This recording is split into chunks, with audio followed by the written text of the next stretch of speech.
Baik. Assalamualaikum warahmatullahi wabarakatuh.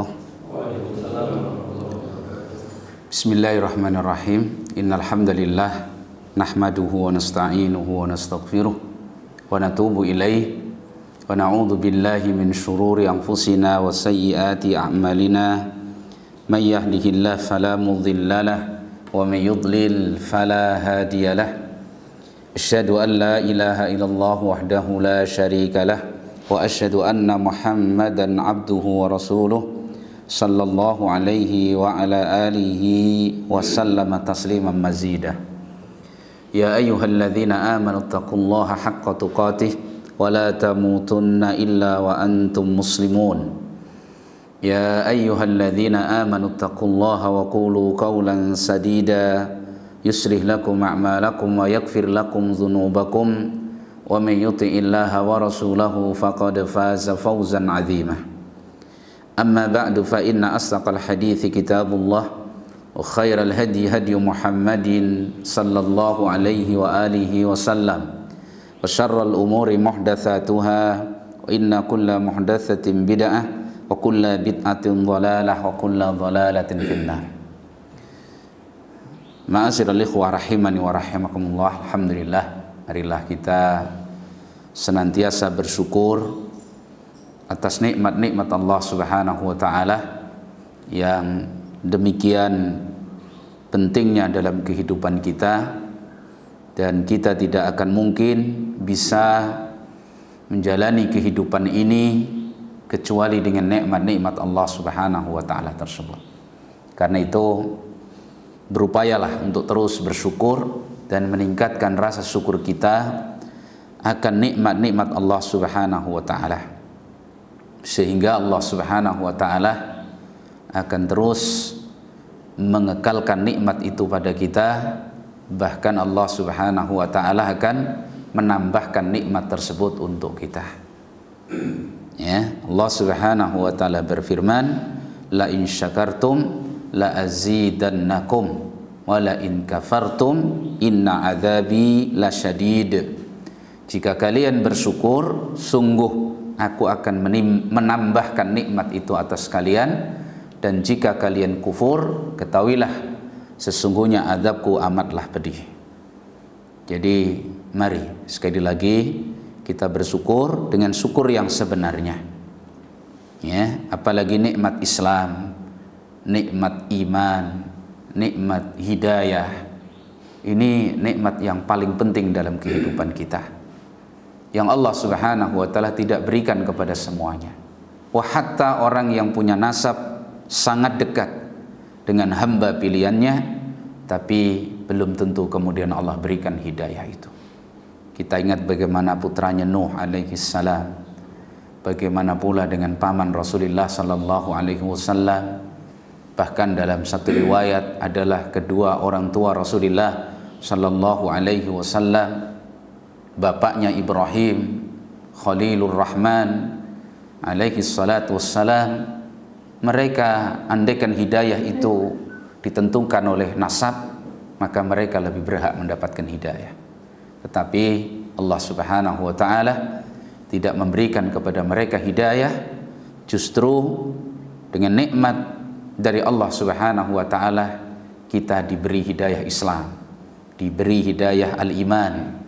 Bahkan kalau kita lihat sejarah Asiyah imra'atu Fir'aun, yang setiap hari mendengar kekufuran, dipaksa hidup dalam kekufuran dan kesyirikan, tapi justru Allah memberikan hidayah kepadanya. Itulah nikmat yang semestinya harus kita jaga, dan terus kita berdoa kepada Allah Subhanahu wa taala agar Allah Subhanahu wa taala menetapkan hidayah itu pada diri kita. Dalam doa yang warid dari salaf, di sana disebutkan contoh doa, Allahumma inni as'aluka imanan daiman wa ilman nafi'an wa hadyan qayyima. Ya Allah, aku memohon kepadamu keimanan yang terus ada pada diriku, dan ilmu yang bermanfaat, dan juga hadyan qayyima, petunjuk yang lurus. Nah, ini nikmat dari Allah Subhanahu wa taala, hendaklah kita selalu berdoa memohon kepada Allah Subhanahu wa taala agar nikmat tersebut tidak lepas dari diri kita sampai kita wafat menemui Allah Subhanahu wa taala. Kemudian ma'asyiral ikhwah rahimani wa rahimakumullah, Allah Subhanahu wa taala berfirman di dalam Al-Qur'an dalam surat At-Taubah ayat 36, Allah Subhanahu wa taala menyatakan, inna iddatas syuhuri indallahi isna asyara sahran fi kitabillah yauma khalaqas samawati wal arda minha arba'atun hurum dzalika ad-dinul qayyim fala tadlimu fihinna anfusakum. Sesungguhnya bilangan bulan-bulan di sisi Allah itu ada 12 bulan dalam satu tahun. Itu ketetapan di dalam kitabullah. Di hari di mana Allah menciptakan langit-langit dan bumi, dari 12 bulan ini ada 4 bulan haram. Itulah agama yang lurus. Maka jangan kalian berbuat zalim atas diri kalian di bulan-bulan haram tersebut. Berbuat kezaliman dalam setiap saat diharamkan oleh Allah, lebih-lebih di bulan-bulan haram. Ya. Jadi dalam setahun ada 12 bulan, dari 12 bulan ada 4 bulan haram. Apa saja 4 bulan haram tadi? Dijelaskan oleh Rasulullah sallallahu alaihi wasallam dari hadis sahabat yang mulia Abi Bakrah radhiyallahu an qala an-nabiy sallallahu alaihi wasallam as-sanatu isna asyara syahran minha arba'atun hurum salasatun mutawaliyatun dzulqa'dah wa dzulhijjah wal muharram wa rajab mudhar alladzi baina jumada wa sya'ban. Hadis riwayat Imam Al-Bukhari rahimahullah. Kata Nabi SAW, satu tahun itu terdiri dari 12 bulan. Dari 12 bulan tadi ada 4 bulan haram. 3 hadir secara berurutan, yaitu Dzulqa'dah, Dzulhijjah, Muharram. Kemudian Rajab Mudhar yang terletak antara Jumada, yaitu Jumada Tsaniyah dan Sya'ban. Jadi Jumadal Awal, Jumadal Ula, Jumadal Tsaniyah, baru Rajab. Habis itu apa? Sya'ban. Berarti apa itu bulan haram? 4 bulan haram. Kalau dihitung dari awal bulan di tahun Hijriyah, Rajab dulu. Rajab, kemudian habis Rajab apa? Sya'ban, Ramadan, Syawal, baru masuk lagi bulan haram, Dzulqa'dah, yang saat ini kita berada di dalamnya. Jadi kita sedang berada di bulan haram. Apa wasiat Allah? Allah khusus, fala tadlimu fihinna anfusakum. Jangan dolimi diri kalian di bulan-bulan haram tersebut. Maka hentikan dosa maksiat. Ya, kata Nabi SAW dalam hadis yang disahihkan oleh sebagian ulama seperti Syekh Albani rahimahullah, adzulmu salasatun. Kezaliman itu ada 3. Zulmun la yakfiruhullah. Kezaliman yang Allah tidak akan ampuni. Wa zulmun la yatrukuhullah. Dan kezaliman yang Allah tidak akan biarkan, akan tetap dituntut balas. Wa zulmun yaghfiruhullah. Dan kezaliman yang Allah ampuni. Ya, lalu dijelaskan, amma dzulmul ladzi la yaghfiruhullah fasyirku billah. Adapun kezaliman yang Allah tidak akan ampuni adalah kezaliman yang berupa berbuat syirik di dalam beribadah kepada Allah. Innasyirka la dzulmun adzim. Innallaha la yaghfiru ay yushraka bih. Allah tidak akan mengampuni kalau dirinya disekutukan. Syirik, kezaliman terbesar. Ini kezaliman. Kalau kezaliman yang lain harus berhenti, ini berhenti. Apalagi di bulan-bulan haram. Syirik haram total selama-lamanya. Dan itu membuat pelakunya terancam bahaya, keluar dari al-Islam. Kemudian dzulmul ladzi la yatrukuhullah kezaliman yang Allah tidak akan pernah biarkan adalah zulmul abdi fima bainahu. Kezaliman hamba dengan hamba yang lainnya. Kezaliman seseorang terhadap sesamanya. Nah, ini tidak pernah Allah akan biarkan. Allah akan tuntut itu di pengadilannya nanti sampai di yaumul kiamah kalau tidak diselesaikan di dunia. Karena itu Nabi SAW mengingatkan dalam hadis yang diriwayatkan oleh Imam Muslim dalam sahihnya, man kanat indahu madlamatun li akhihi falyatahallalhu. Barang siapa yang punya PR kezaliman terhadap saudaranya, segera dihalalkan. Nah, sebelum datang hari yang tidak ada dinar, tidak ada dirham. Ya, kezaliman lisan yang menuduh saudaranya dengan tuduhan yang tanpa bukti, menzalimi saudaranya dengan menggibahnya, merusak kehormatannya, memfitnahnya. Nah, ini kezaliman yang berbahaya. Ya, sampai mengambil hartanya dengan cara yang batil, membunuhnya. Ya, ini dihindari betul. Karena itu Nabi SAW mengingatkan dalam hadis yang lain, ittaqudz zulmah fa inna dzulma dzulumatun yaumal qiyamah. Takutlah kalian akan perilaku kezaliman, karena kezaliman merupakan kegelapan yang berlapis nanti di yaumul qiyamah. Bahkan orang yang paling bangkrut dari umat Nabi SAW adalah orang yang zalim. Jangan merasa aman di dunia. Ketika kita merusak kehormatan saudara kita, banyak orang yang mengikutinya, banyak orang yang tertawa bersama kita. Hakikatnya kita sedang menghancurkan diri sendiri. Hukum di dunia banyak kepalsuan. Maka hati-hati. Ini bulan haram. Di seluruh hari-hari saja haram. Allah katakan dalam hadis qudsi, inni haramtu ala nafsi adz-dzulma faja'altuhu bainakum muharraman fala tatadzalamu, atau fala tadzalamu. Sesungguhnya aku haramkan atas diriku, kata Allah, perilaku kezaliman, dan aku jadikan kezaliman itu haram di antara kalian, maka janganlah kalian saling berbuat kezaliman. Nah itu, ya, itu diwasiatkan khusus oleh Allah. Fala tadlimu fihinna anfusakum. Jangan kalian zalimi pada bulan-bulan haram diri-diri kalian. Kemudian kezaliman yang Allah ampuni adalah kezaliman antar kita sendiri, yaitu pada diri kita sendiri. Dengan kita rusak diri kita, mengikuti syahwat, berbuat maksiat yang tidak berimbas kepada orang lain.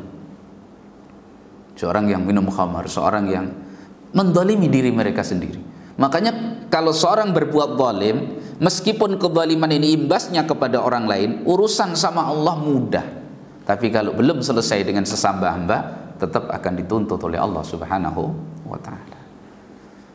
Jadi muamalah kepada Allah itu sebenarnya mudah kalau kita mau betul-betul kembali berbuat baik kepada Allah Subhanahu wa ta'ala. Ini 3 kezaliman, ya. Nah, jadi kita berada di bulan haram Dzulqa'dah, dijaga, ya. Kemudian Suhail ibn Abi Saleh rahmatullah, beliau mengatakan sebagaimana disebutkan oleh muallif kitab Lataiful Ma'arif, Suhail ibn Abi Saleh mengatakan, ihtarallahu zaman, Allah memilih waktu. Jadi apa-apa itu beda-beda, enggak sama. Allah memilih waktu. Wa ahabbuz zamani ilallahi al-ashhurul harami, atau al-hurumi. Paling dicintainya oleh Allah dari waktu-waktu yang ada itu adalah bulan-bulan haram. Jadi 4 tadi itu waktu yang sangat dicintai oleh Allah. Hari ini adalah waktu yang sangat dicintai oleh Allah Subhanahu wa ta'ala. Maka jangan berbuat zalim, justru perbanyak amalan yang saleh, amal ketaatan, ya. Wa ahabbul ashhuril khurumi ilallahi dzulhijjah. Dari 4 bulan haram itu yang paling dicintai oleh Allah adalah Dzulhijjah, bulan terakhir, ya. Dari 4 bulan haram ini waktu yang sangat dicintai oleh Allah. Dari 4 ini yang paling Allah cintai apa? Hijjah, bulan depan, ya. Wa habbu dzil hijjah ilallahi al-asrul awwalu. Dari Dzul Hijjah yang paling Allah cintai adalah 10 awal Dzul Hijjah. Nah, berarti 10 awal Dzul Hijjah itu waktu yang sangat istimewa.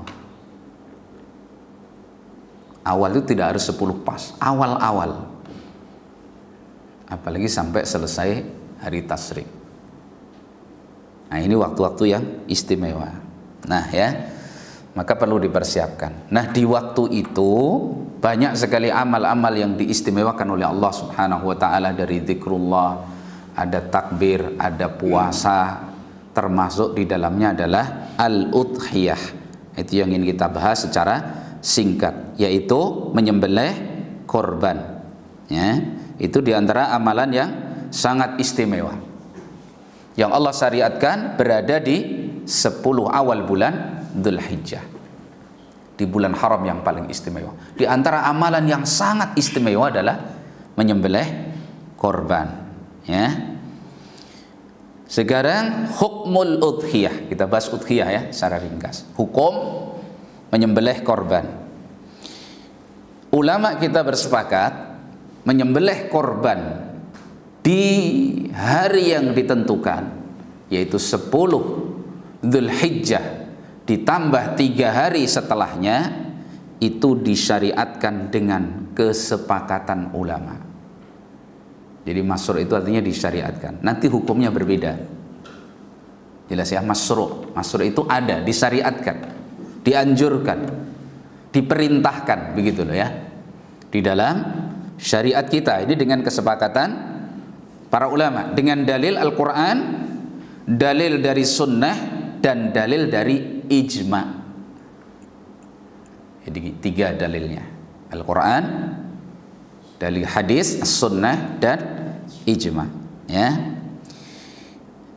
Itu tentang hukum udhiyah. Di antara dalilnya adalah firman Allah Subhanahu wa taala, wal budna, dalam surat Al-Hajj ayat 36. Wal budna ja'alnaha lakum min sya'airillahi lakum fiha khair. Dan binatang korban, budna, unta yang jadi binatang korban, itu kami jadikan dia bagi kalian, itu termasuk syiar-syiar Allah. Jadi menyembelih korban itu termasuk syiar-syiar Allah. Lakum fiha khair, bagi kalian di dalam udhiyah tadi, dalam budna tadi, sembelihan korban tadi, itu ada kebaikan yang banyak. Jadi menyembelih korban dengan ayat ini berarti disyariatkan. Nas.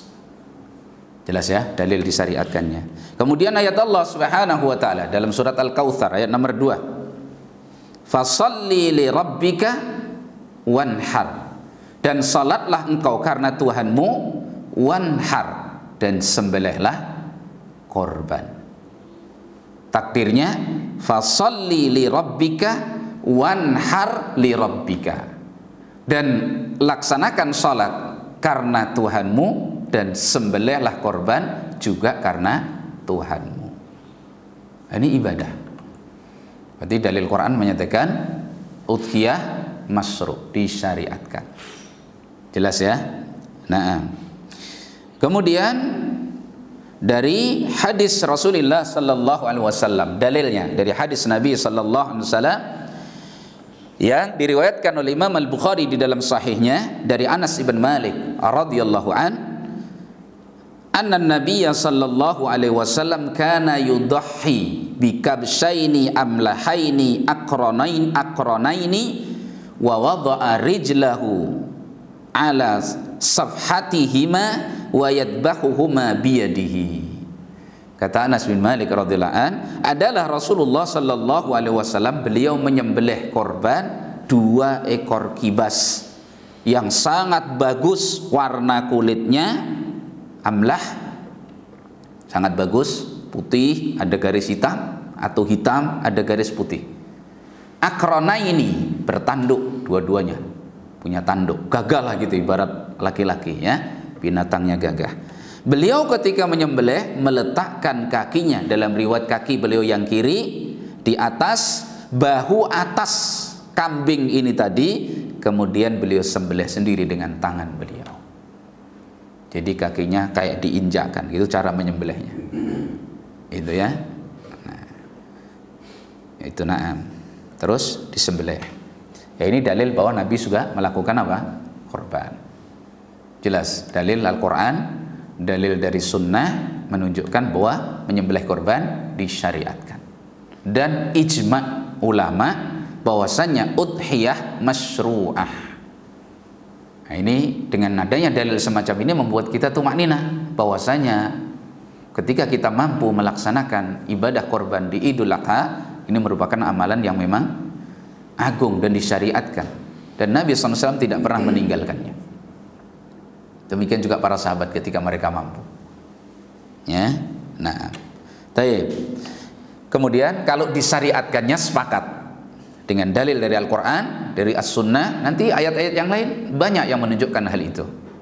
Ya, dan ijma' para ulama kita. Kemudian para ulama kita ketika bicara hukumnya secara pasti, hukumnya apa? Disyariatkan itu diperintahkan. Tapi perintah itu bisa berhukum wajib, bisa berhukum sunnah. Ya. Nah, makanya wajib pun terbagi, ada fardu kifayah, ada fardu ain. Nah, ketika bicara hukum fikihnya ini, ulama kita berbeda pendapat tentang udhiyah tersebut. Ya. Pendapat yang pertama, kita sebutkan dulu hukumnya ya. Nanti mana kita yang tumakninah, silahkan dari dalil-dalil tersebut. Nanti misalkan saya terangkan yang kuat, yang saya tumakninah ini, antum tidak harus seperti itu, silahkan nanti dilihat dalilnya. Tetapi ingat, asalnya sepakat ulama disyariatkan. Jadi nggak mungkin turun dari hukum sunnah, nggak mungkin. Karena kalau disyariatkan itu minimal apa? Sunnah. Nggak mungkin turun dari hukum sunnah. Ya. Yang pertama, annaha wajibatun ala kulli muslimin baligin aqilin qadirin alaiha.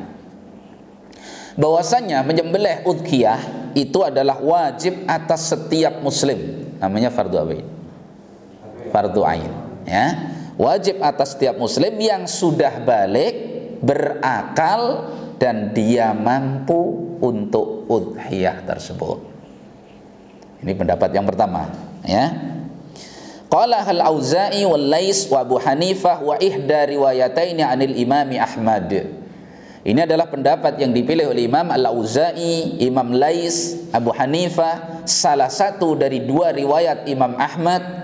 Qala bihi Syekhul Islam Ibnu Taimiyah, dan ini yang dipilih oleh Ibnu Taimiyah rahimahumullah. Wa huwa ahadul qaulaini fi madhhabi Malikin, salah satu pendapat dalam madhab Imam Malik, au dhahiru madhabi Malik, atau ini dhahirnya pendapat madhabnya Imam Malik. Apa hukumnya tadi? Fardu ain bagi yang mampu. Karena sesuatu yang terkait dengan harta itu kaitannya dengan kemampuan. Seperti umrah haji kaitannya dengan apa? Kemampuan. Beda dengan sholat, nggak ada yang nggak mampu selama dia masih hidup. Ya, nah.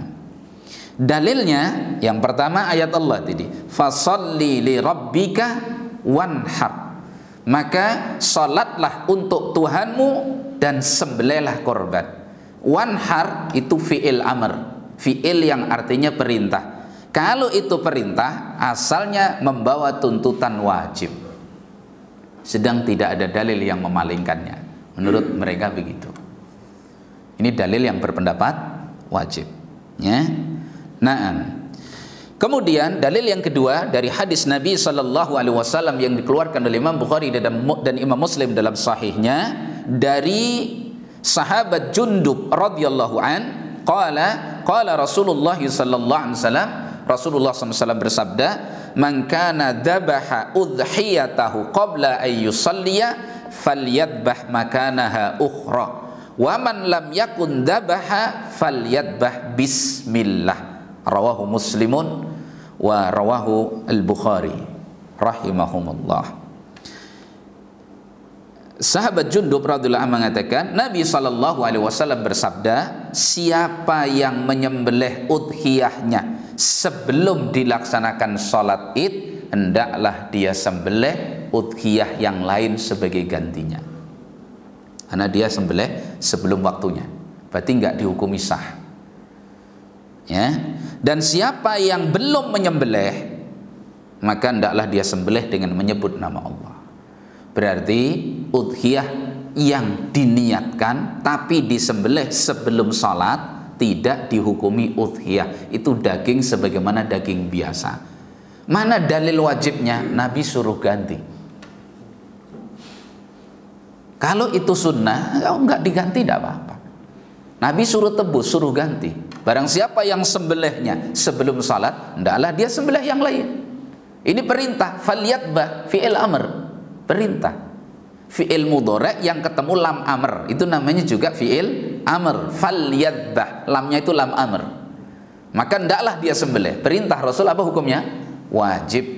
Berarti mengganti udhiyah yang salah waktu belum sholat sudah dia sembelih, itu dihukumi daging biasa, maka harus diganti dengan sembelihan yang lain. Dan ini menunjukkan apa? Wajib. Ini dalil pendapat yang pertama, ya. Kemudian hadis yang lain yang dibicarakan oleh sebagian ulama, tapi hadis ini dikatakan oleh Al-Hafidh dalam Fathul Bari sanad-sanadnya terpercaya. Ya, yaitu hadis Nabi SAW, man wajada sa'atan falam yudahhi fala yaqrabanna musallana. Siapa yang Allah berikan keluasan lalu dia tidak berkorban, maka jangan dekat-dekat tempat salat kami. Seorang yang diingatkan oleh Nabi SAW itu berarti melanggar kewajiban. Kalau melanggar yang tidak wajib, itu enggak terkena ancaman. Begitu Nabi ancam jangan dekat-dekat musalla kami, maka menunjukkan yang ditinggalkan itu adalah suatu yang wajib. Jelas, ini pendapat pertama, ya. Kemudian pendapat yang kedua, annaha sunnatun muakkadah, bahwasanya udhiyah, menyembelih udhiyah di Idul Adha itu hukumnya sunnah muakkadah, sunnah yang sangat ditekankan. Ya, ini pendapat jumhur ulama. Mayoritas ulama pendapatnya adalah hukum udhiyah apa? Sunnah muakkadah. Ini madhab jumhur dari Syafi'i, Malik, Ahmad, ya, yang masyhur dari keduanya, ya. Nah, ini pendapat yang dipilih oleh mereka, mayoritas ulama, bahwasanya menyembelih korban saat Yaumun Nahar, Idul Adha dan hari-hari tasyrik hukumnya adalah sunnah muakkadah, yaitu bagi yang muslim, balik, berakal, mampu. Itu syaratnya. Anak-anak enggak wajib. Sudah balik, berakal, enggak mampu, enggak wajib. Sudah balik tapi tidak berakal, enggak wajib. Karena enggak mukallaf. Apa ada balik enggak berakal? Banyak. 20 tahun tapi gila, gitu kan? Nah, alasannya, dalil mereka yang mengatakan sunnah muakkadah dari jumhur ulama adalah hadis Jabir radhiyallahu an dalam Sunan Abi Daud. Beliau mengatakan, "Shallaitu ma'a Rasulillah sallallahu alaihi wasallam Idul Adha." Aku salat bersama Nabi SAW salat Idul Adha. Falaman sarafa ata bikabsyaini fadabahahu. Ketika Nabi SAW selesai dari salatnya, beliau mendatangi dua korbannya yang berbentuk dua ekor kibas, lalu Nabi sembelih. Saat Nabi SAW menyembelih, beliau membaca zikir Bismillah wallahu akbar. Ini sekaligus zikir nanti kalau menyembelih. Bismillah wallahu akbar. Allahumma hadza anni wa amman lam yudhhi min ummati. Ya Allah, ini adalah korban atas nama aku dan atas nama umatku yang belum berkorban. Jadi umatnya yang belum berkorban sudah diwakili dengan korbannya Rasulullah SAW. Maka hukumnya bagi mereka sudah tidak wajib lagi. Itu cara pendalilannya. Karena sudah dikorbankan oleh Rasulullah Sallallahu Alaihi Wasallam. Ya. Jelas cara pendalilannya, ya. Jadi sudah enggak umatnya yang belum berkorban saat itu, sudah selesai. Sudah enggak wajib lagi. Itu cara berdalilnya, ya. Demikian juga dalil jumhur adalah hadis Ummu Salamah. Yang dalam hadis itu disebutkan, Nabi SAW mengatakan, idza dakhalatil asru, apabila sudah masuk 10 awal Dzulhijjah, tanggal 1 sudah hilal Dzulhijjah sudah muncul, wa arada ahadukum ayyudhhiya, lalu salah seorang kalian ingin menyembelih korban. Ingat, arada, ingin. Kalau sudah muncul hilal Dzulhijjah, lalu salah seorang kalian berkeinginan untuk berkorban.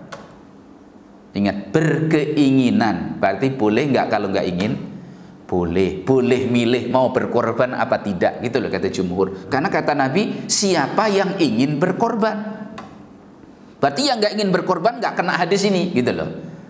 Ya, Nabi melanjutkan, dan ingin salah seorang kalian untuk menyembelih korban, fala yamassa min sa'rihi wa basarihi syai'an, aw wa basrihi syai'an. Jangan menyentuh dari rambutnya dan kulitnya sedikit pun.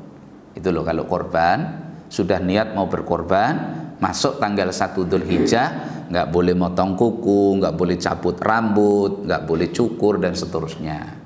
Kalau mau berkorban, yang ditekankan oleh jumhur adalah kalimat wa arada ahadukum, dan salah seorang kalian berkeinginan. Berarti ini namanya takhyir, kata jumhur, boleh memilih korban apa tidak korban. Andai kan wajib, tentu Nabi nggak akan memberikan apa kemungkinan lain, ya harus berkorban.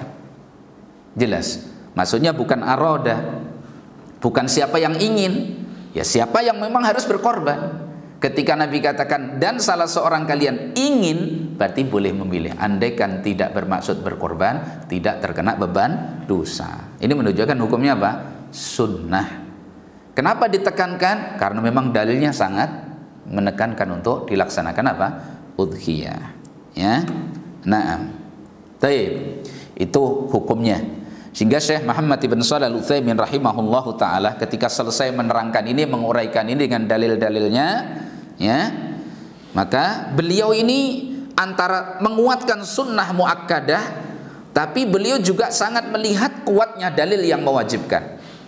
Maka beliau katakan apa? Wasuluku sabilil ikhtiyat, dalam rangka menempuh jalan kehati-hatian bagi yang mampu, alla yada'uha, supaya tidak meninggalkan korban tersebut. Ya, lima fiha min ta'zimillahi wa dzikrihi wa bara'ati dzimmah biyaqin. Karena kalau dia sudah laksanakan korban itu, berarti dia sudah apa? Di situ ada pengagungan kepada Allah, berzikir mengingat Allah, dan dia sudah lepas tanggungan, selesai dari khilaf. Yang wajib memang dia sudah laksanakan.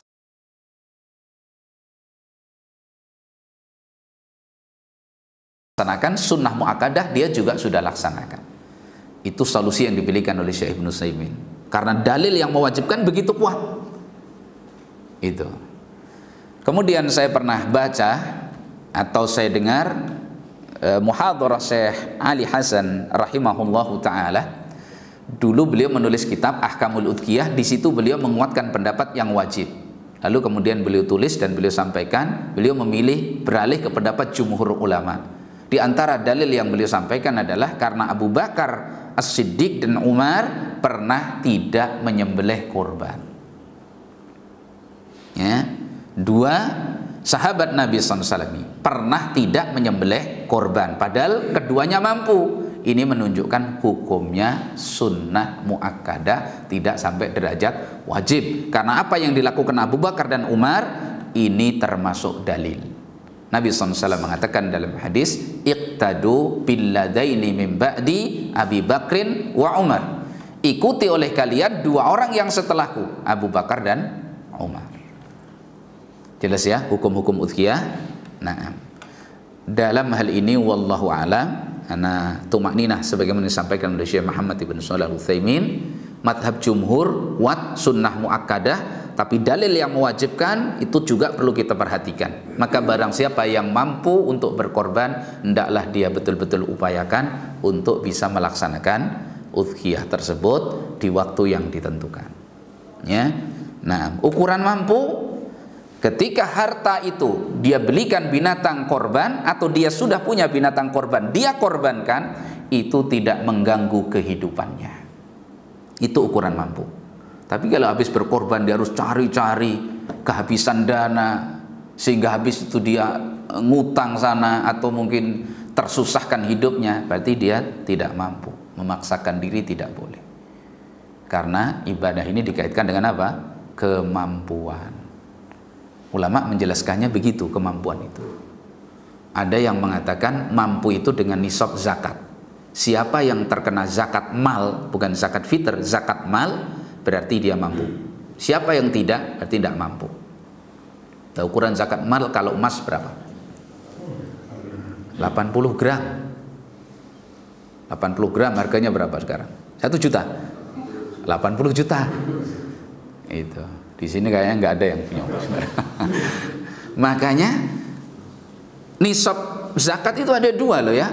Jangan kita hanya fokus satu. Ada nisab emas, ada nisab perak. Makanya seperti Syekh bin Baz dan para ulama hari ini, mereka memfatwakan hari ini karena sudah perubahan yang drastis antara harga emas dan perak, maka gunakan nisab perak agar kalian segera bisa membersihkan harta dan kaum muslimin dari kalangan yang fuqara bisa segera mendapatkan haknya. Nah, nisab perak berapa? 595 gram perak. Nah, sekarang 1 gram misalkan berapa? Ada 10.000? Nah, kalau 10.000 kali 500 berapa? 5 juta.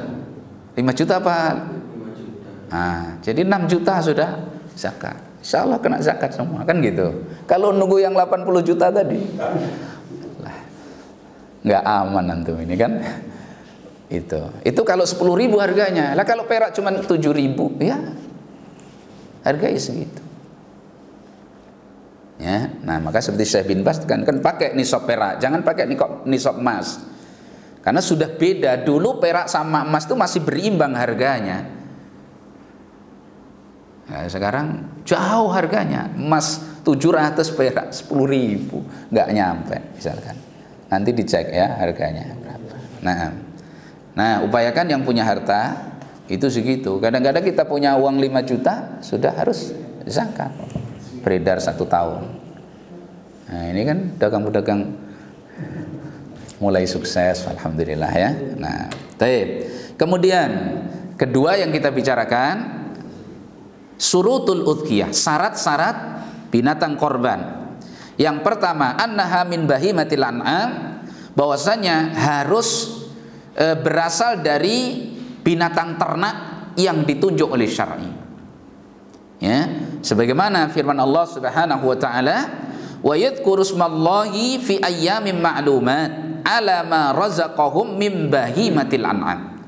Dan mereka ya menyebut nama Allah Subhanahu wa taala, berzikir mengingat Allah Subhanahu wa taala di hari-hari yang maklumat. Hari-hari yang maklum itu adalah 10 awal Dzulhijjah, atas apa yang Allah rizkikan kepada mereka dari binatang ternak, yaitu binatang sembelihan untuk korban. Yang dimaksud dari an-na'am di sini adalah al-ghanam, kambing, wal ibil, unta, wal baqar, sapi. Enggak boleh keluar dari 3 ini. Meskipun halal. Sekarang orang pada hipertensi semua misalkan. Nah, kalau makan kambing nggak bisa, ganti ayam. Seharga kambing nggak boleh. Seharga sapi 20 juta belikan ayam semua, nggak boleh. Nggak sah. Kalau mau kasih ayam silahkan, tapi itu bukan udhiyah. Nah, jadi 3, kambing dengan berbagai jenisnya, kemudian unta ya dengan berbagai jenisnya, atau sapi. Nah, sapi dengan jenisnya. Ya, sapi kan banyak, ada sapi Bali apa dan seterusnya. Kerbau, nah, kerbau insya Allah bagian dari sapi. Itu kerbau bagian dari sapi. Allah alam.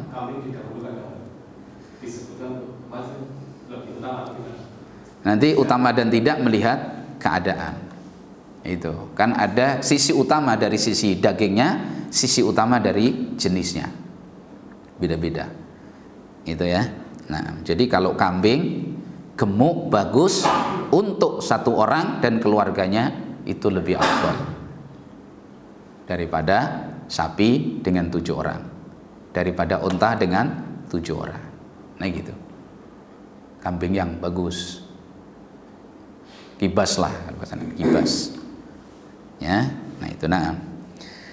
Taib, itu satu syaratnya harus dari an-na'am, yaitu binatang ternak yang ditunjuk. Nggak boleh diganti yang lain. Kuda halal barangkali, tapi nggak boleh. Mau kuda lagi gajah, misalnya, nggak boleh. Apalagi gajah, pendapat yang kuat tidak halal, ya, nggak boleh. Jelas ya? Nah. Yang kedua, syarat yang kedua, bulughuha as-sinnu al-matlubah, atau as-sinnal matlubah, sudah sampai umur yang ditentukan oleh syar'i. Umurnya berapa? Wasinnul matlubah sittatu ashhurin fid dha'ni. Umur yang dituntut oleh syar'i, ditentukan oleh syar'i, minimal 6 bulan untuk kambing jenis ad-dha'nu. Ad-dha'nu itu kambing yang posturnya besar. Itu 6 bulan minimal. Di sini apa namanya kambing yang posturnya besar? Etawa dulu, etawa misalkan gitu. Atau kibas. Kibas saya pernah dulu di Malang itu ada peternakan kibas itu. Jadi ambil bibit nggak tahu dari mana. Jadi ekornya sepaha ini ekornya aja. Jadi gede. Dan apanya itu tanduknya juga bagus. Memang ibarat orang ganteng betul itu ya. Nah, itu besar memang, masih muda tapi udah besar. Ya. Taib, itu syaratnya. Jadi 6 bulan untuk ad-dha'n, yaitu jenis kambing yang postur tubuhnya besar, ya. Wa fil ma'z sanatun, kambing ma'zud. Al-ma'zud itu kambing yang kecil, kambing kacang lah misalkan gitu. Itu 1 tahun sempurna paling muda.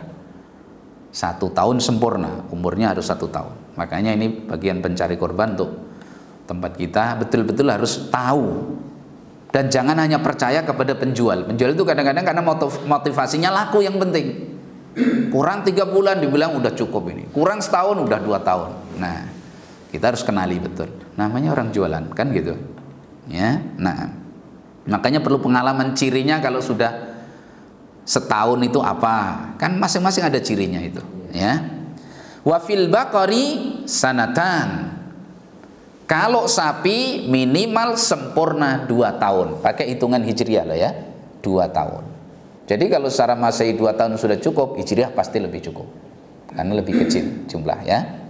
Wa fil ibili khamsu sinin. Untuk unta minimal sempurna 5 tahun. Nah itu usianya. Namanya musinnah ini. Musinnah itu sudah berumur cukup. Kambing poel lah bahasa kita ya. Musinnah itu bahasa kitanya poel artinya gitu ya. Sudah umur 2 tahun sempurna. Sapi, kambing tadi setahun, yang kambing kecil. Kalau kambing postur besar dalam bahasa disebut dha'nun, itu minimal 6 bulan. Unta 5 tahun. Ya, nanti yang sapi betul-betul dipahami. Ya. Nah, jadi sudah ada giginya yang tanggal, asalnya itu giginya tanggal, sudah tumbuh gigi yang asli lah ibaratnya itu. Kalau orang kan gigi kita, kalau bayi itu kan ganti semua. Nah itu sudah tanggal, sudah ganti gigi yang asli. Nah itu sudah berumur namanya. Bahasa kambingnya udah poel itu ibaratnya. Ya, nah itu syarat yang kedua. Syarat yang ketiga, salamatuha minal uyub. Harus selamat dari aib, cacat. Ya. Nah, cacat ini apa? Dijelaskan oleh Rasulullah sallallahu alaihi wasallam, arbaun la yajzina fil adhahi. 4 cacat yang menjadikan binatang korban itu tidak sah untuk berkorban. Ingat 4 cacat ini. Yang pertama, al-aura'u al-bayyinu auruha. Cacat mata yang jelas-jelas cacat, buta matanya atau barangkali keluar, atau cacat matanya, intinya yang jelas itu cacat. Mungkin buta tadi, atau mungkin matanya keluar salah satu atau dua-duanya. Ini cacat yang kalau dipaksakan untuk korban nggak sah. Ya, nah. Kemudian yang kedua kata Nabi, ini langsung dari Nabi SAW, al-maridah al-bayyinu maraduha. sakit yang jelas-jelas sakit, tidak boleh. Ya, jadi ini sakit yang menjadikan nggak ada semangat hidup binatang itu, ibaratnya sudah sakit, jalan aja sudah nggak mampu, ibaratnya udah keder semua misalkan gitu. Ini sakit yang bayyinu marduha, yang terang dia sakit, ya. Kemudian al-arja'ul bayyinu dal'uha, jadi yang pincang, yang jelas-jelas pincangnya, ya, mungkin nggak ada satu kakinya atau yang sejenis itulah, ya. Nah, kemudian al-ajfa'ul lati la tunki, tua yang sudah nggak ada sumsumnya lagi. Kambing misal umur 10 tahun udah nggak bisa dimakan, daging dengan tulangnya sama-sama kerasnya, udah nggak ada punya sumsum. Nah ini nggak boleh, itu nggak sah untuk berkorban. Ini 4 cacat, ya. Tapi 4 cacat ini menentukan tidak sah. Ada di sana cacat yang lain tapi tetap sah, cuman kurang afdol. Seperti misalkan sobek telinganya itu, ya, atau barangkali tanduk, nah, tanduknya nggak sempurna, satu patah misalkan. Nah itu cacat, tapi tidak sampai menyebabkan tidak sah, hanya nilai afdoliyahnya apa? Kurang. Bagaimana dengan sangklir? Nanti sangklir antum. Nah, sangklir itu sebagian seperti Syekh Al-Fauzan menjelaskan, kadang-kadang binatang yang sangklir ini justru gemuk. Kayak di kebili kan gitu, gemuk. Sangklir itu kan buah itunya kurang, ya. Nah, biasanya yang begitu gemuk. Kalau memang dengan sebab itu kemudian secara daging malah gemuk bagus, maka ini tidak ada masalah, karena yang dicari dagingnya. Nah itu cacat-cacat yang mengurangi nilai fadilah tapi tidak sampai menjadikan tidak sah, ya. Nah, jadi seperti tanduk patah tadi, kupingnya terbelah. Kalau dulu zaman jahiliyah itu kan gitu.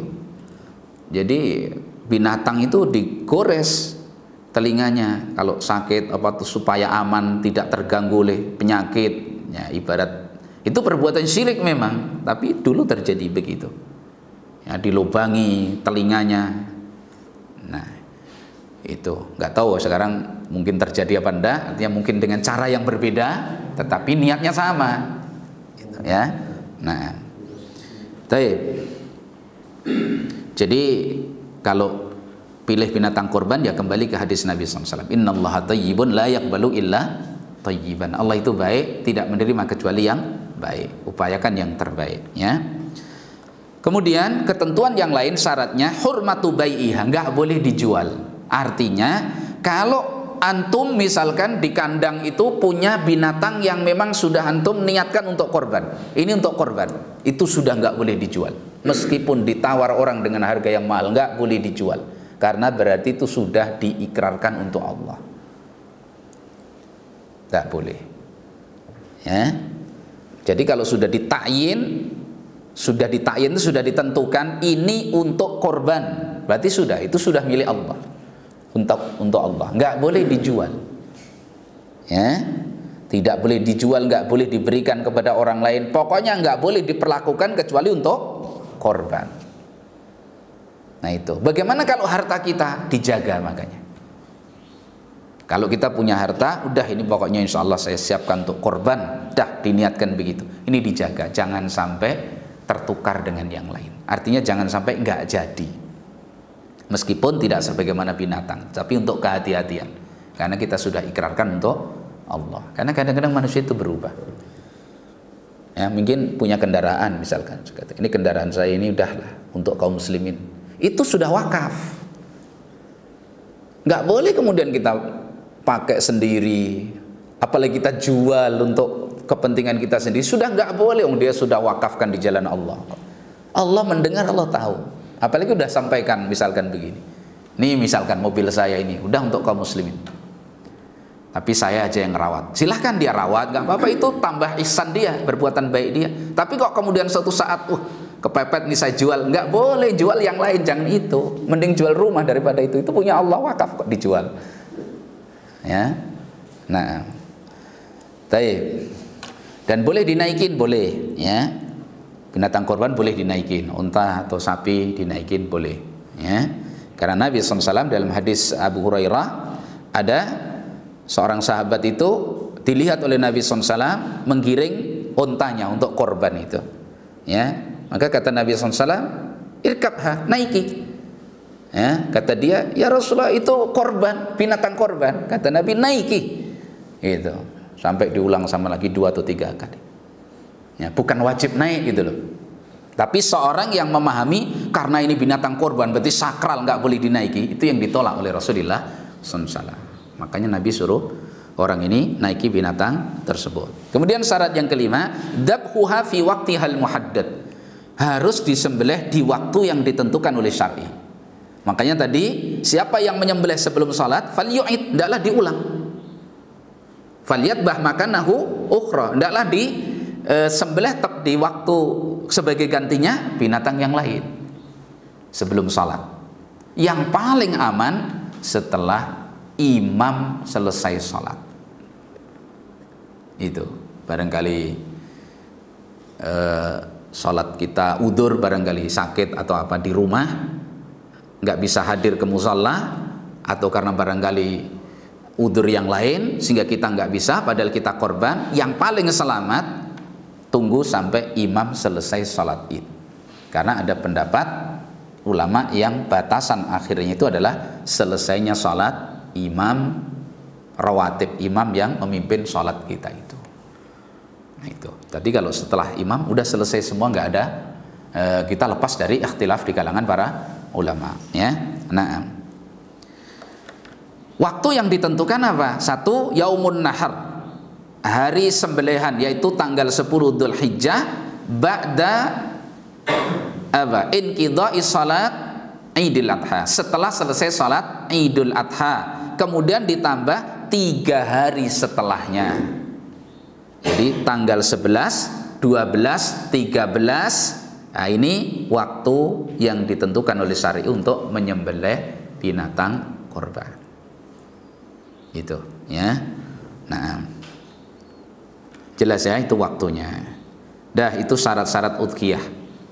Jadi ada, kita sebutkan 5 tadi. Yang pertama, harus dari jenis binatang yang ditunjuk oleh syar'i, yaitu 3 jenis, kambing, sapi, unta. Kemudian umur binatang tersebut sudah sampai, yaitu untuk kambing jenis besar minimal 6 bulan, kambing jenis yang lain 1 tahun sempurna, untuk sapi 2 tahun sempurna, unta 5 tahun sempurna. Kemudian selamat dari cacat yang menjadikan tidak sah, yaitu 4 yang disebutkan Nabi SAW, buta atau cacat pada matanya, sakit yang jelas-jelas sakit, ya. Kemudian pincang yang jelas-jelas pincang, ataupun tua, atau barangkali karena sebab yang lain dia tidak memiliki sumsum, mungkin kurus, masih muda tapi kurus betul sehingga nggak ada sumsumnya, hanya tulang sama kulit. Nah, ini nggak sah untuk berkorban, ya. Nah, taib. Kemudian yang keempat, tidak boleh dijual ketika sudah, ini belum pembagian loh ya, ini binatang itu maksudnya. Kalau sudah ditunjuk ini untuk korban, udah nggak boleh dijual karena sudah diikrarkan untuk Allah Subhanahu wa ta'ala. Kemudian disembelih pada waktu yang ditentukan. Kemudian apa yang dilakukan terhadap udhiyah setelah udhiyah itu menjadi udhiyah, disembelih? Yang pertama, yustahabbu liman lahu udhiyatun ayyakula awwala ma yakulu minha idza tayassara lahu. Disukai bagi orang yang berkorban, untuk memakan awal yang dia makan hari itu dari daging korbannya. Itu yang berkorban dan tidak mencakup keluarganya, dia sendiri misalkan. Tapi idza tayassara lahu, kalau itu mudah bagi dia. Kalau sekarang sulit, harus nunggu sampai jam 2, nah, bisa pingsan dia kan gitu. Kalau mau ngambil dulu enggak apa-apa. Dan istrinya nggak harus, bukan nggak harus, nggak masuk dalam disunahkannya, dia yang punya yang atas nama korban itu. Nah itu ya anak. Jadi berdasarkan hadis Rasulullah SAW yang disahihkan oleh Al-Albani rahimahullah dalam Sahihul Jami', Nabi mengatakan liyakul kullu rajulin min udhiyatihi, hendaklah masing-masing itu memakan dari udhiyahnya. Ini sekaligus nanti jadi pemahaman kita sebagian apa yang marak di masyarakat tanpa dalil bahwa yang berkorban nggak boleh makan dari daging korbannya. Boleh. Ini baru awal saja yang harus dia makan, yang dia boleh makan untuk sarapan dia katakanlah itu daging dari udhiyahnya. Nanti itu di pembagian ya. Nah, karena Nabi SAW ketika keluar Idul Fitri itu beliau tidak makan dulu. Tidak keluar sampai beliau makan. Ya Idul Fitri beliau tidak keluar ke musalla sampai beliau makan dulu. Nah, untuk menandai hari itu adalah hari Aid, ya. Nah, dan itu jangan dihukumi berbuka puasa, tidak. Memang hari itu hari Id, menunjukkan Ramadan sudah selesai. Itu. Wala yut'imu yauman nahri, wala yat'amu yauman nahri hatta yadbah. Dan Nabi SAW tidak makan di hari Nahr, Idul Adha, sampai beliau menyembelih. Itu ya. Kemudian Nabi anjurkan agar seorang memakan dari udhiyahnya. Tapi ini kalau mudah loh ya, jangan dipaksakan. Kalau mudah. Nah, kemudian yang kedua, wal afdal ayyadbahaha biyadihi. Yang lebih utama disembelih sendiri binatang korban itu. Yang afdal disembelih sendiri. Itu. Kalau bersekutu bagaimana? Serahkan yang paling paham. Yang paling paham, yang paling bisa. Bukan yang hafal doanya. Hafal doanya nggak bisa menyembelih juga enggak. Jadi urusan itu kembali kepada poin urusan tersebut. Urusannya menyembelih ya yang ahli menyembelih, yang bisa itu. Apalagi kalau cara kita mengkondisikan binatang korban itu bagus, yang nyembelih itu sudah tinggal enak. Nggak bisa aja bisa. Itu kan udah dipegang. Tapi yang repot tuh kalau kondisinya tidak nyaman. Nah itu yang akhirnya kita bisa berbuat buruk kepada binatang korban. Ya itu nanti yang kemarin kita sampaikan agar nanti dikondisikan sebaik mungkin ya. Nah, kemudian kalau nggak bisa nyembelih sendiri, para ulama afdolnya hadir ketika disembelih. Jadi menyaksikan itu loh ya, menyaksikan binatang korbannya disembelih. Kalau sapi ya salah seorang dari kelompok tersebut atau mungkin siapa yang biasa di situ itu yang menyembelih, yang lain menyaksikan. Gitu, ya. Nah, kemudian yustahabbu taqsimu lahmiha athlasan. Disukai membagi daging kurban itu menjadi 3 bagian. Ingat 3 bagian bukan sepertiga, dibedakan ya. 3 bagian dengan porsi yang nanti terserah bagaimana maslahahnya. Beda dengan sepertiga. Kalau sepertiga itu sudah ditentukan jumlahnya, tapi dibagi 3 ya. Nah, 1 bagian lil akli untuk dikonsumsi sendiri. Berapa kilo ini? Ya dikira-kira. Nah ini juga menjelaskan bahwa pengkorban itu justru harus ada bagian dari binatang korbannya. Ya, nah bahkan andaikan dia ambil mu'dhamnya banyak yang dia ambil, boleh kok asalnya, boleh. Nah, ya, saya 2/3 misalkan, yang 1/3 yang saya sedekahkan, asalnya boleh. Karena tidak ada dalil yang menentukan sekian dan sekian. Cuma ditentukan arah yang mestinya ditasarufkan binatang korban tersebut. Jadi bagian pertama untuk dimakan sendiri, bagian kedua untuk hadiah. Nah ini tidak memandang kaya miskin kalau untuk hadiah itu. Silahkan, dia punya teman, ya kata Nabi tahadu tahab, saling berilah hadiah, nanti saling mencintai. Punya teman, dan tidak harus di tempat itu. Mungkin temannya di Bandar Lampung atau di Kota Bumi atau di Palembang, mau dia kirim ya silahkan. Namanya teman ya, dia mau beri hadiah siapa yang dia inginkan. Yang kedua untuk hadiah. Bagian yang ketiga lis-shadaqah. Nah ini untuk sedekah. Biasanya arahnya adalah kaum muslimin yang membutuhkan, fuqara wal masakin. Nah, ini arahnya. Jadi 3 kelompok pembagian, ingat loh ya, 3 bagian bukan sepertiga, dibedakan. Kalau sepertiga jumlah, kalau 3 bagian, nah ini pengelompokan aja. 1, 2, 3. Kok ini 4 kilo, yang ini 2 kilo, ini sekilo, tidak ada masalah. Atau dibalik, silahkan. Tapi arahnya 3. 1 untuk dikonsumsi pengkorban dan keluarganya, yang kedua untuk hadiah orang yang dia ingin berikan hadiah, yang ketiga untuk sedekah kaum muslimin secara umum. Ya, itu. Nanti kok diserahkan ke panitia, ya tergantung kebijakan panitia, silahkan. Oh, pengkorban dapat di sini misalnya 4 atau 5 kilo, ya sudah cukup. Itu sama 10 kantong. Nah, itu biasanya untuk hadiah. Apa itu harus hadiah? Enggak harus. Kok dagingnya ini yang 2 kilo dihadiahkan? Boleh kalau sudah dia. Ya. Nah, kalau mau usul ya boleh, nggak apa-apa usul. Misalkan kami yang berkorban minta 4 kilo untuk hadiah, saya mau memberi hadiah saudara saya 2 kilo. Gimana misalkan gitu? Nah, gitu. Karena asalnya hadiah. Panitia melaksanakannya sanggup nggak gitu? Kalau nggak sanggup, ya cari orang lain. Kalau dia juga nggak mau, kan gitu, nah, ngupah orang lain. Karena ini bebas pembagiannya ya. Nah, taib. Dan ini dibagi 3 bagian ini sebagaimana difatwakan oleh sahabat yang mulia Abdullah bin Mas'ud, demikian juga Abdullah bin Umar, mereka seperti itu. Ya, nah.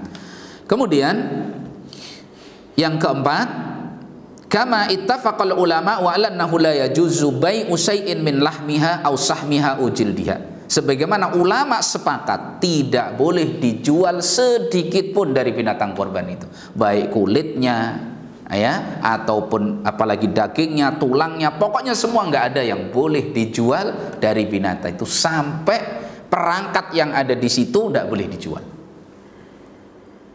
Itu antum beli sapi barangkali, kok ada kalungnya, yang tungtungnya itu barangkali berharga, gak boleh dijual. Bolehnya disedekahkan atau diadakan kepada 3 pemanfaatan tadi. Ya, nah ini diingat, gak boleh dijual, atau yang nilainya transaksi jual beli itu gak boleh. Iwat namanya, iwat itu ganti. Kamu begini, saya ganti ini, namanya jual beli. Kan gitu, jual beli itu namanya ganti toh, barteran gitu loh. Ini punya tenaga dikasih upah, ini punya ayam ditukar beras, yang beras dapat ayam, yang ayam dapat beras, itu namanya kan jual beli dulu, nggak harus berbentuk uang gitu loh ya. Jual beli itu kan ya transaksi tukar menukar barang dengan kesepakatan kedua belah pihak, itu namanya jual beli ya. Jadi nggak boleh sedikit pun dijual ya. Dalam hadis yang dihasankan oleh Syekh Al-Albani dalam Shahihul Jami' ya, Nabi SAW mengatakan, man ba'a jilda udhiyatihi fala udhiyata lahu. Siapa yang menjual kulit binatang korbannya, maka dia dihukumi seperti tidak punya binatang korban. Nah, ini ancaman yang keras ya. Demikian juga tentang hadis Ali radhiyallahu an yang ma'ruf ya. Kata Ali radhiyallahu an, amaroni Rasulullah SAW an aquma ala badanatin wa an atasaddaqa biluhumiha wa juludiha wa ajillatiha wa alla u'tiyal jazara wa alla u'tiyal jazara minha syai'an wa qala nahnu nu'tihi min indina. Hadis muttafaqun alaih. Ini yang jadi sandaran ulama. Jelas kata Ali bin Abi Thalib, Rasulullah SAW memerintahkan aku untuk mengurusi binatang korban beliau. Jadi diwakilkan boleh kepada Ali bin Abi Thalib ya. Dan supaya saya mensodakohkan daging-daging binatang korban tadi, kulitnya. Bahkan unta ini memiliki itu loh, alas di pelananya itu, apa itu, tempat duduk itu pun tidak boleh dijual, harus dibagi, disodakohkan. Padahal itu bukan bagian daging, kulit apa enggak. Unta, kalau unta ini kan di atasnya itu ada ajillah itu tempat duduk pelana lah ya, pelananya itu. Dan supaya saya tidak berikan tukang jagal sedikit pun dari binatang korban tersebut. Jadi jagal yang memang kita undang untuk sebagai jagal, bahasa kita jagal ya, yang memang kita upah, ndak boleh upahnya itu sedikit pun dari binatang korban. Ini Diingat-ingat, itu amanah ya. Amanah dari pengkorban dan amanah dari agama. Wa qala, rawi mengatakan, kami memberi jagal itu dari uang kami sendiri. Jadi bukan bagian dari binatang, kami bayar sendiri. Berarti ya kalau memang nggak ada untuk bayar jagal itu kurang, tariki masing-masing. Berapa bayar jagal? Misalkan 500 bagi pengkorban itu berapa untuk bayar. Jadi jangan diambil dari binatang korban. Oh, ini jagal kasih misalkan apa, buntutnya, nggak boleh. Jelas ya. Nah, atau orang minta upah, Ustadz menyembelih, saya kepalanya. Nah, ini nggak boleh. Itu namanya sudah, kalau isyarah boleh apa dan seterusnya ya silahkan. Tapi tasawul tidak mulia. Itu namanya minta-minta, nggak mulia. Ya. Tapi kalau pokoknya kalau nilainya transaksi jual beli tidak boleh ada kaitannya dengan binatang korban. Ya. Naam. Syekh Ibn Baz dalam salah satu fatwanya beliau mengatakan wakila yajuzu daf'u dzalika ilaihi ala sabilil hadiyah. Tapi kalau diberikan bentuknya hadiah boleh. Tapi dijaga niatnya. Jagal kita beri tapi sebagai hadiah. Hadiah itu tidak terkait dengan pekerjaan. Ingat loh ya, hadiah itu kaitannya dengan hubungan seseorang, bukan dengan pekerjaan.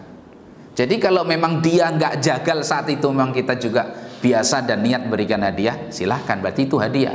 Tapi kalau tumben-tumbennya karena jadi dicurigai niat kita, ya, jadi dibedakan. Kalau diberi karena hadiah boleh, diberi karena dia miskin, barangkali memang dapat, silahkan. Tapi diingat itu ya, ya kembali ke niat kita, itu urusan seorang dengan Allah Subhanahu wa taala, ya. Wa yajuzu, ini masih fatwa Syekh bin Baz, wa yajuzu ayyu'tiyal kafira minha li faqrihi au qarabatihi, dan boleh seorang memberikan kepada orang kafir dari binatang korban tadi karena kefakirannya. Ini murni misi kemanusiaan, ya, atau karena masih kerabat. Ya, misalkan kerabat kita karena baik, ya, namanya hubungan baik kekerabatan, ya. Atau jiwarihi, atau karena tetangga baik, meskipun orang kafir tetangga baik kasih. Kalau hadiah itu kan bebas, terserah, kan gitu ya. Au ta'lifi qalbihi, atau barangkali dilembutkan hatinya, barangkali dengan sebab itu dia tertarik untuk masuk Islam. Ini faidah diambil dari fatwa Syekh bin Baz, ya. Kemudian terakhir yang kita bahas, apa yang wajib atas setiap muslim ketika dia hendak untuk berkorban. Apa yang wajib untuk dijauhi oleh seorang muslim di 10 awal Dzulhijjah kalau dia ingin menyembelih korban, ya. Kembali ke hadis Rasulullah sallallahu alaihi wa alihi wasallam dalam riwayat Imam Muslim, "Idza ra'aitum hilala Dzulhijjah wa arada ahadukum ay yudhhiya falyumsik an sya'rihi wa atfarihi hatta yudhhiya." Apabila salah seorang kalian melihat hilal Dzulhijjah lalu ingin untuk berkorban, dia punya niat untuk berkorban, meskipun belum punya binatang, tapi sudah punya niat berkorban di waktu itu, di Idul Adha itu, maka hendaklah dia tahan dirinya dari rambutnya, dari kukunya, sampai disembelih binatang korbannya. Jadi kalau mau potong kuku sebelum tanggal 1, itu setelah tanggal 1. Dan ini hanya mencakup hukum ini yang berkorban, bukan keluarganya. Jadi jangan istrinya nggak boleh potong kuku, enggak, dia saja, kecuali istrinya juga berkorban, ya gitu ya. Nah, taib. Ini perkara yang bisa kita bahas secara singkat pada kesempatan malam hari ini, barangkali bisa difahami, ya, dan mudah-mudahan memberi manfaat. Mudah-mudahan agak meluas, tapi bisa diambil manfaat lebih. Wallahu a'lam bishawab. Barangkali ada